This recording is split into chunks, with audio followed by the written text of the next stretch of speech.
La réalisatrice sénégalaise Safi Faye a dit, et je la cite, « J'ai voulu voir ce que c'est la fiction et je me suis mise à écrire, à trouver de nouvelles images, à dessiner. J'ai adapté et j'ai demandé des avis, car mes imaginations viennent de ce que j'ai vécu, des valeurs qu'on m'a inculquées et de l'éducation qu'on m'a donnée. » Fin de citation. Safi Faye est l'une des premières réalisatrices noires africaines. Avec la Camerounaise Thérèse Sitabella, elles ont ouvert la voie à d'autres. Aujourd'hui, nous sommes à la rencontre de Madame Fatou Kandé Senghor, photographe, costumière, réalisatrice et productrice, une grande dame à multiples casquettes. Nous allons un peu revenir sur son parcours professionnel, sur ses différentes collaborations et sans oublier surtout de son nouveau bébé, Wala Bok. Bonjour et bienvenue à tous. Se présenter, encore une fois, ça devient de plus en plus difficile à chaque fois, mais je vais te donner une clé. Moi, j'aime être présentée comme une artiste. Et quand on ajoute derrière pluridisciplinaire, ça me plaît encore mieux, parce que dans ma conception de l'art, dans ma conception de ce qu'est un artiste, c'est justement quelqu'un qui est au service de l'art, donc qui touche à toutes les disciplines artistiques et qui peut passer d'un état à l'autre à n'importe quel moment.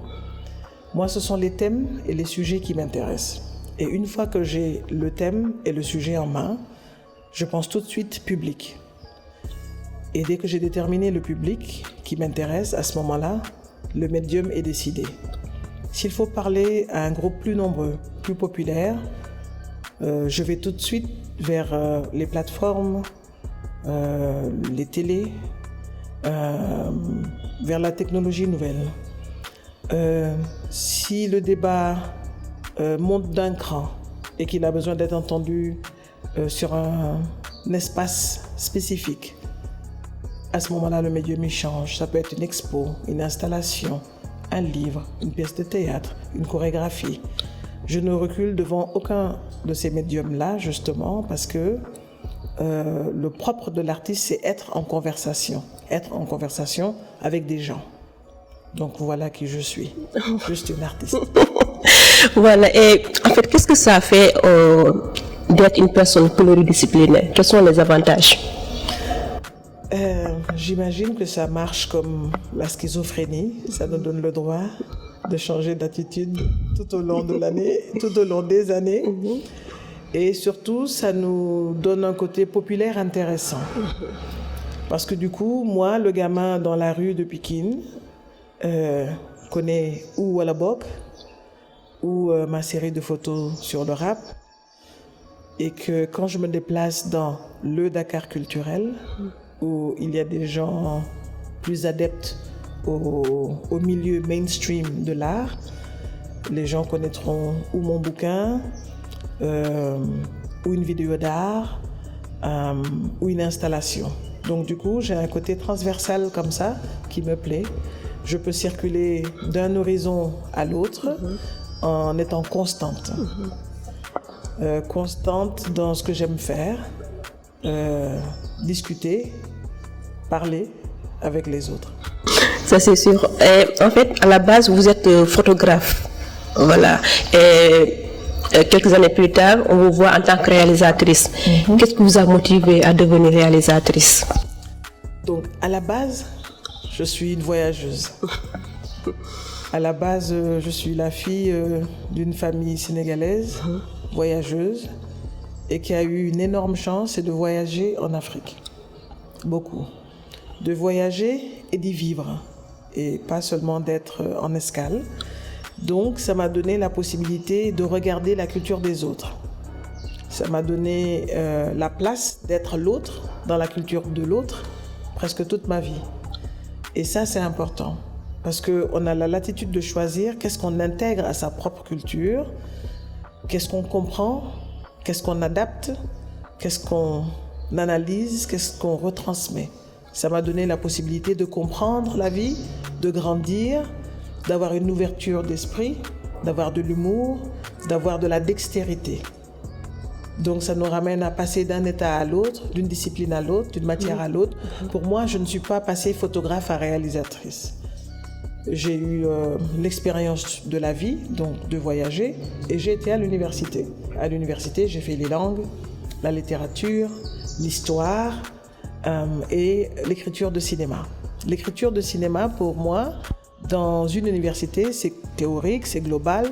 Donc il s'agit de la critique de films, il s'agit de regarder énormément de films, de comprendre d'où ça vient, pourquoi, quand, comment, qui a fait quoi. Donc dans ma tête, il y a un registre énorme. Des premiers films français aux films hongrois, aux films russes, etc., jusqu'à celui de notre continent qui est plus jeune. Ça m'a donné toute cette possibilité d'engranger l'imagerie des autres. Et donc du coup, ça m'a donné la liberté de déconstruire et d'essayer de créer ma propre image. Donc je suis passée par la photographie, je suis passée par la danse, je suis passée par toutes les étapes et je suis née à l'époque du hip-hop. Et pour moi, tout ça, ça a trouvé justement un panier dans lequel ça pouvait être porté, c'est la culture hip-hop. Et c'est ça qui me permet de faire de la production, parce que je peux soutenir le projet de quelqu'un d'autre, faire un bout de route avec un autre projet.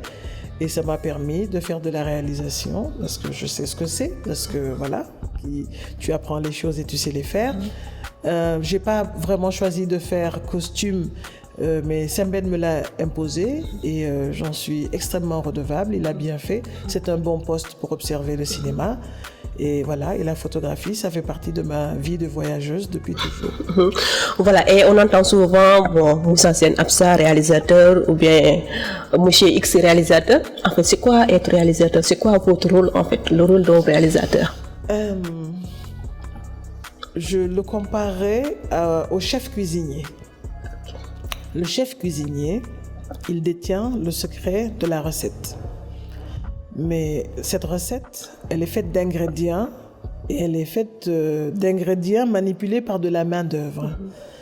Celui qui coupe les oignons, celui qui prépare l'huile pour la petite sauce sur le côté, celui qui prépare le riz ou la pâte ou whatever, ils sont tous affectés à des postes pour que tous ces ingrédients aient la bonne cuisson, pour qu'une fois mélangés, la personne qui jette les épices au bon dosage, déjà au bon choix d'épices et au bon dosage, donne le goût du plat. Donc c'est lui qui est responsable de la valeur esthétique du film. C'est son regard qui tient le film.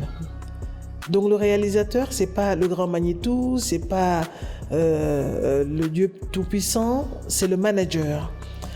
C'est le gars avec le feeling ou la nana avec le feeling qui sait qui recruter, parce que c'est important d'être entouré, et qui sait à quel moment lui ou elle doit venir et mettre le saupoudrage final ou l'épice essentielle que les autres ont ou n'ont pas, mais en tout cas celle-ci est la sienne. Donc pour moi c'est vraiment un chef cuisinier, c'est un chef de bataillon, pas dans le sens du chef, mais dans le sens du meneur d'hommes et de femmes. Et il faut avoir certaines qualités pour ça. Bon, apparemment, en plus d'être photographe et tout, elle est aussi cuistot, ou bien coton bleu, c'est ça. Donc, pour m'expliquer ce qu'est réalisateur, elle m'a amené dans la cuisine. C'est le meilleur endroit. Voilà, le meilleur endroit. Et tout à l'heure, vous avez mentionné Ousmane Sembène. Et en plus d'Ousmane Sembène, vous avez aussi travaillé avec l'allemand Wim Wenders. Oui. Je pense que c'est bon, oui, ça se prononce comme ça. Wim Wenders. Ce sont les deux piliers. Voilà, donc qu'est-ce que vous ont apporté dans votre carrière professionnelle, ces deux-là? Alors, Ousmane Sembène, il a tout apporté. Il a apporté le déclic parce que Sembène était un panafricaniste. C'est un homme qu'on pouvait déposer dans n'importe quelle capitale africaine et on le retrouvait une semaine plus tard comme s'il y avait habité 20 ans. C'est une qualité que je me targue d'avoir. Ousmane Sembène, c'était quelqu'un de la vieille école, donc très dur, parce qu'il n'avait pas eu les choses facilement. Donc il aimait bien que ça se mérite. Donc c'était quelqu'un d'assez carré, d'assez grognon, d'assez particulier. Mais c'était un homme de connaissance. C'était un homme qui était soucieux de ce pourquoi on faisait des images et d'où on les produisait. Ce n'était pas quelqu'un qui reproduisait l'affaire des autres. Ce n'était pas quelqu'un qui trichait. Et c'était quelqu'un qui créait avec les moyens de son temps, l'énergie de son temps, la rage de son temps, les messages clés de son temps qui nous ont encore suivis, parce que Le Mandat, ça peut être un film ou Khala peuvent être encore des films très très contemporains. Mais c'est quelqu'un qui avait tellement envie de converser avec sa population et qui avait envie, dans le prolongement, que le monde voit ce qu'il était en train de faire subir à d'autres personnes aussi. Et donc, du coup, d'être en conversation avec tout le monde.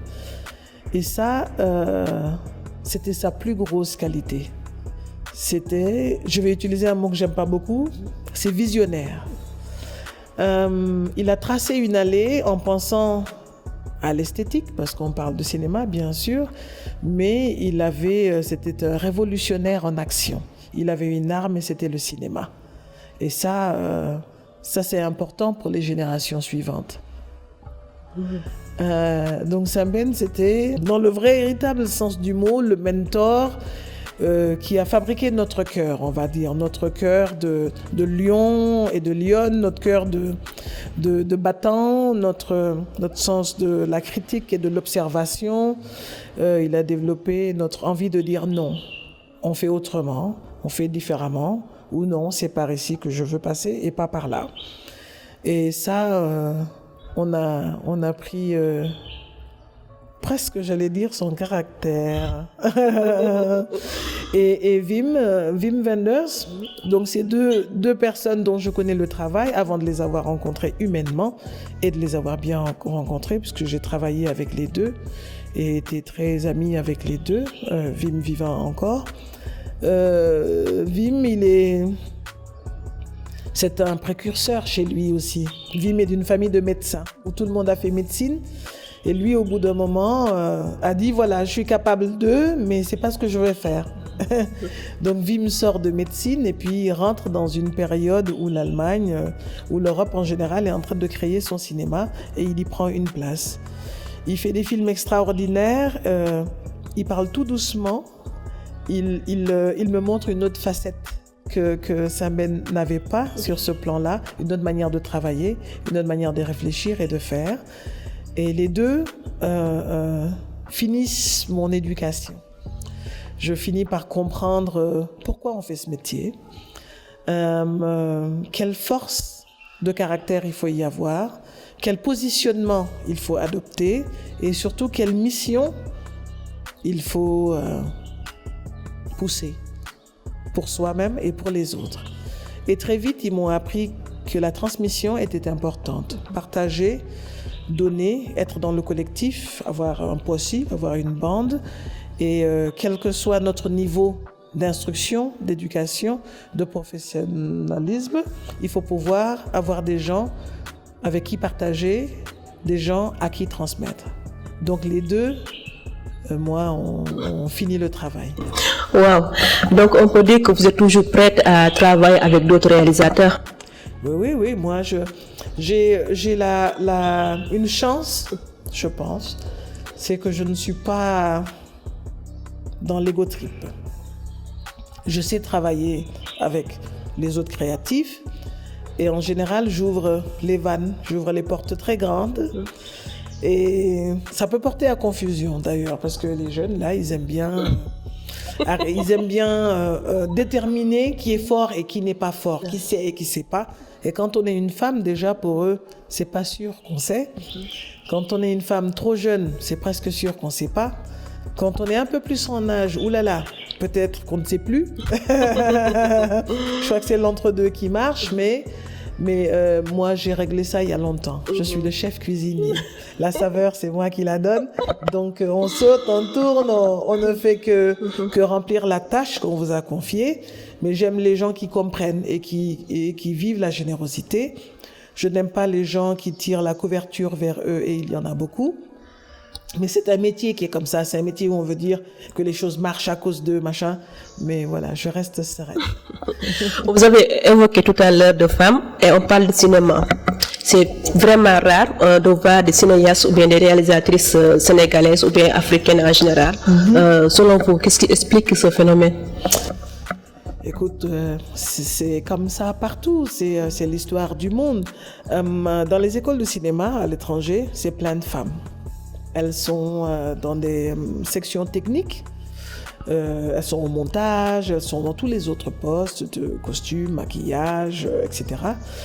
Et à la réalisation, oui, c'est vrai, il y en a peu pour toutes les raisons dont on a parlé il y a un moment. C'est que quand on est entouré dans cet univers très masculin, où ils ont presque toujours envie de faire pour vous, ça c'est les collègues, mais même dans la chaîne de production, les producteurs sont des hommes, les décideurs sont des hommes, les organisateurs, les arrangeurs, les décideurs, les financeurs, ça n'est pas toujours productif pour les femmes, parce que il y a des chasses gardées, on va dire. Il y a des terrains sur lesquels les gens veulent travailler avec leurs amis.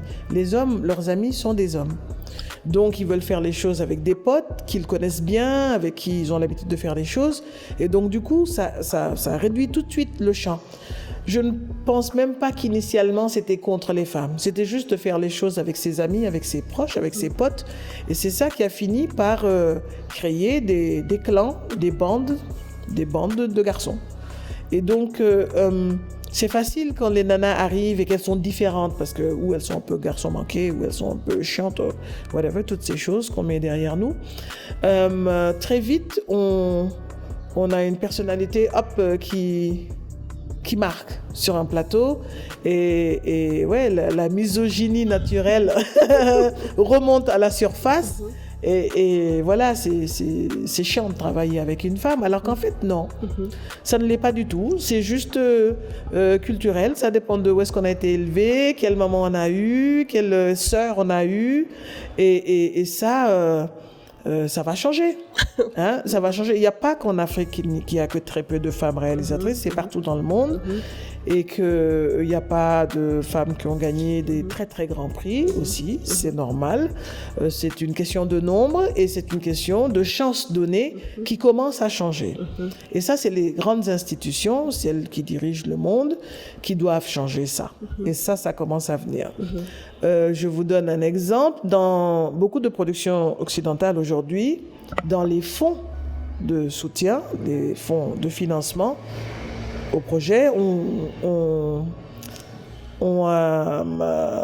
encourage les producteurs qui ont une présence de plus de 30% de femmes sur leur plateau.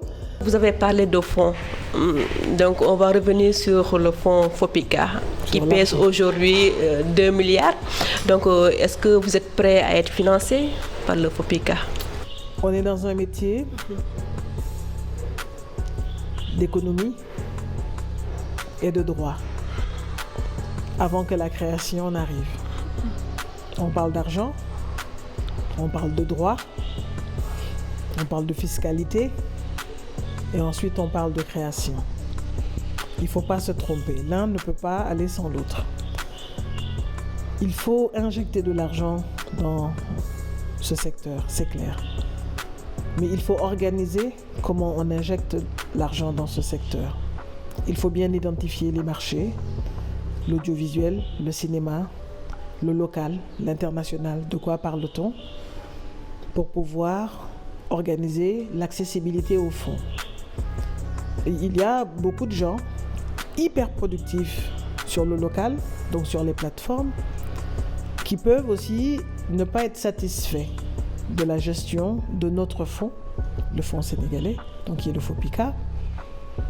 Et puis, il y a des gens comme moi qui aiment le panafricanisme, qui aiment le côté global des choses et qui reconnaît que le Sénégal, depuis toujours, a une espèce de place comme ça particulière dans l'accueil des autres.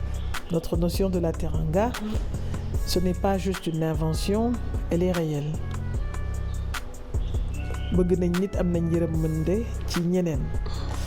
Et à un moment donné, notre fonds, il brasse large, il intéresse tout le monde, il met tout le monde dedans pourvu que le sujet nous touche d'une manière ou d'une autre. Et là, j'aime cette approche-là aussi de pouvoir donner au-delà de nous, au-delà de nos frontières, même s'il y a toujours un lien avec le Sénégal, naturellement, parce que ce n'est pas de l'argent qui est jeté par les fenêtres. Mais je pars du principe aussi que ce n'est pas parce qu'on fait de la production locale, qu'on produit tous les matins, toutes les après-midi, que ce fonds, nécessairement, on y a droit. Il faut proposer de la qualité aussi. Donc, il faut vraiment que ce fonds, il soit organisé administrativement, qu'il décortique tous les besoins, qu'il décortique et qu'il identifie toutes les personnes qui s'identifient à ce métier, qui y opèrent, qui y travaillent tous les jours et qui pourraient prétendre à une partie de ce fonds ou non. Ce n'est pas parce qu'il est là qu'il doit être distribué à tout le monde. C'est pas parce que Fatou Kandé de Thiès pense qu'elle travaille beaucoup qu'il faut qu'elle ait plus d'argent que Penda, qui met plus de temps, plus de qualité, plus d'énergie, plus de monde sur ses produits à elle. Tout le monde ne peut pas être sur le même pied d'égalité. Il faut que l'on accepte ça. Et les Sénégalais détestent ça. Les Sénégalais n'aiment pas la hiérarchisation, ils n'aiment pas, tu vois, à part quand ça les met eux au-dessus et les autres en bas, bien sûr. Mais c'est important, à un moment donné, que ce fonds, on arrête de tirer dessus, qu'on se dise c'est notre fonds. On peut avoir la prétention d'exiger qu'on nous le manage mieux, qu'on nous en donne les règles et que tout le monde respecte les règles parce qu'il y aura une catégorie où on sera éligible ou non. Il faut qu'on arrête de devoir faire fonctionner ce contre quoi tout le monde se révolte à un moment donné, c'est le passe-droit, passer par le beau-frère, le cousin, qui serait au cabinet, qui serait le ministre même ou le président lui-même. Il faut qu'à un moment donné, ces chemins-là s'arrêtent. Il faut que l'on revienne à une formule propre, à une formule transparente qui, à ce moment-là, calmera toutes les ardeurs. C'est vraiment, je pense, ça qui est important. Mais sinon, on a un fonds et il fonctionne. Il paraît qu'il devient de plus en plus lourd. Très bien. Nous, on a un projet qui en a bénéficié. Je ne vais pas dire qu'il a eu beaucoup d'argent, ce projet, par rapport à la taille du budget global. Mais je peux dire que je ne vais pas cracher sur de l'aide financière, puisque tous les films en ont besoin. Vous n'êtes pas emballé en fait de ce fonds? Non, comme je dis, vraiment, je tiens à ce qu'on n'aille pas le chercher. Je tiens à ce que dans nos calendriers, on sache qu'à partir de juin, février ou octobre, on a ce fonds pour lequel on peut postuler. Et qu'il y a 50 dossiers à préparer dans nos productions et que voilà jusqu'à quelle hauteur on peut postuler, etc., etc. Et ça, c'est ça la transparence, right? Donc on y a eu droit, oui, je ne me souviens plus trop comment on est arrivé là, mais c'est le constat général qu'on n'est pas encore bien organisé. Il n'y a pas encore une découpe propre et franche qui arrête justement les critiques. Je lis énormément ce que les producteurs de séries qui passent sur les plateformes, etc. en disent, et je peux comprendre leur point de vue. Après, je répète, ce n'est pas parce que tu mets un truc sur la plateforme que tout Pikine ou Tiaroy regarde que tu es éligible pour un fonds qui dit son nom, qui est un fonds de soutien, qui est un fonds d'aide pour que les produits soient bien. Et si on te soutient et que le produit continue d'être de ce niveau-là, il n'y a pas de raison. Il n'y a pas de raison pour aller râler partout et dire qu'on ne te donne pas d'argent.